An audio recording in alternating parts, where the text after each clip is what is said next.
Bagaimana kalau kalau orang lelaki masa muda kuat pengubudiahannya pada Allah, juga mujahadah, tapi bila tua kurang sikit, kerana faktor kesihatan juga kesuntukan masa. Mungkin ada penjelasan pada Ustaz sendiri. Sila Ustaz. Bismillah, alhamdulillah. Subhanallah, kalau kita perhatikan, Allah Ta'ala maha adil kepada semua. Bila disebutkan tadi, kalaulah kita ni mudanya sihat walafiat, rajin berubudiah, beribadah pada Allah Subhanahu Wa Ta'ala, waktu tuanya dah sakit dan sibuk dan sebagainya, maka kurang, maka macam mana agaknya dia punya peluang dan sebagainya. Kalau kita perhatikan, memang manusia ni dia jarang-jarang sekali dia dapat ketiga-tiga sekaligus, iaitu masa, harta dan juga tenaga. Kan? Waktu budak tu dia ada tenaga, dia ada masa main dan macam-macam, tapi dia tidak ada harta, tak ada harta. Waktu dia dewasa sedikit, waktu tu dia sudah ada tenaga, memang masih ada tenaga, dan dia mungkin sudah mula mengumpul harta, tapi waktu tu masa tidak ada, sibuk 24 jam bekerja. Bila dia dah pencen, waktu tu masa ada banyak, waktu tu harta ada banyak, tapi tenaga pula tak ada. Dia tak dapat tiga-tiga tu sekaligus, rentak tak dapat. Masa, tenaga dan juga harta memang tak dapat sekaligus. Tapi Allah Subhanahu Wa Ta'ala maha adil. Allah Ta'ala bagi setiap satu zaman kita ni, setiap satu daripada umur kita ni, peluang untuk buat pahala sebanyak-banyaknya. Sebenarnya bagi seorang anak, remaja dan sebagainya, mungkin cara ibadahnya selain daripada ibadah yang biasa kita nampak, ibadah khusus, dia masih lagi ada mak bapak yang dia boleh berbakti, yang menyebabkan dia dapat pahala yang begitu banyak.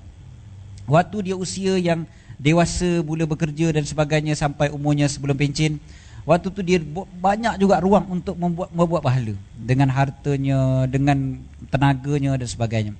Kemudiannya waktu dia dah meningkat, kita kata meningkat usianya selepas daripada pencen tu, dia masih lagi ada harta untuk dibuat pahala yang begitu banyak, dan dia ada juga kebijaksanaan untuk buat harta, untuk buat pahala yang begitu banyak sebenarnya. Okey, jadi macam mana agaknya kalau dalam keadaan tadi disebutkan waktu remajanya sihat walafiat, bagus, banyak sangat buat pahala, tapi bila dah makin tua, makin tak larat. Rupa-rupanya dengan kasih sayang Allah Subhanahu Wa Ta'ala, dalam satu hadis, saya tak ingat dia punya matan betul-betul dalam bahasa Arab, tapi memang ada hadisnya, dan bahkan Imam Al-Ghazali berulang kali menyatakan hadis ini, mengatakan tentang seorang yang apabila dia sakit, dia tak mampu untuk buat amal ibadat yang biasa dibuat waktu sihat, maka Allah Ta'ala akan utuskan ataupun bagi tahu pada para malaikat untuk menulis pahalanya seperti mana pahala ketika dia sihat. Maknanya kalau biasa waktu dia sihat, dia sembahyangnya banyak begini, berapa rakaat sembahyang sunatnya, waktu dia sakit, dia masih lagi dapat pahala sembahyang sunat dia tadi. Tapi dengan syarat waktu sihat dia rajin buat, barulah dapat pahala begitu. Banyak di kalangan kita lain, waktu sihat tak buat, waktu sakit, ya Allah aku nak sembahyang ya Allah, tapi aku tak larat. Waktu sakit baru teringat Allah, waktu tu kita tak larat dan sebagainya. Itu sebablah pentingnya waktu kita sihat dan waktu remaja. Dan patutlah Nabi SAW sebut tentang remaja salah satunya, kerana waktu kita sihat, waktu kita bertenaga, kita banyak buat ibadat, Allah Ta'ala akan kira pahala kita. Walaupun ketika kita sakit tak mampu nak buat pahala tu, Allah Ta'ala bagi juga pahala. Punyalah baiknya Allah Subhanahu Wa Ta'ala pada kita, kasih sayang Allah Subhanahu Wa Ta'ala pada kita, sampai begitu sekali yang kita tak buat pun dapat juga. Macam katalah kalau kita ada bos contohnya kan, ada juga setengah-setengah syarikat dia menawarkan bila pekerja dia sakit masih lagi dapat gaji. Okeylah, sehari, 2 hari MC boleh tahan lagi. Tapi kalau 10 tahun MC dia nak bayar gaji setiap bulan, oi, bankrupt semua syarikat kalau macam tu kan. Tapi Allah SWT maha pengasih, maha penyayang, Allah Ta'ala bagi belaka. Tak kira lah berapa lama pun sakit tu, dahlah sakit tu menghapuskan dosa kita, dahlah sakit tu meningkatkan lagi darjat kita, menjadi kafarah kepada kesilapan-kesilapan kita. Tambah pula lagi pahala waktu kita waktu sihat dulu masih lagi berkekalan, dengan syarat waktu sihat kita istiqamah buat ibadat-ibadat tersebut. Yang ni sangat-sangat penting sebenarnya untuk dititik beratkan. Dan kalaulah kata Allah, tapi masalah saya sekarang ni waktu sihat dulu tak buat, sekarang dah tua baru nak buat, lepas tu tak larat. Macam mana agaknya? Allah Ta'ala masih lagi sayang pada kita, masih lagi banyak lagi peluang untuk kita buat pahala. Anggaplah kafarah kepada dosa-dosa kita dengan dengan kesakitan kita tadi, dan kemudiannya kita juga ada saham untuk buat pahala yang berpanjangan. Kan, macam mana nak cara nak buat tu? Contohnya kita ada anak-anak. Tadi tu macam disebutkan tadi, kalaulah orang dewasa, orang yang dah tua, dia kata dulu waktu remaja aku tak mampu nak buat seperti yang disebutkan oleh ustaz. Dulu tak ada Carnival IKIM FM kan. Jadi tak dengar.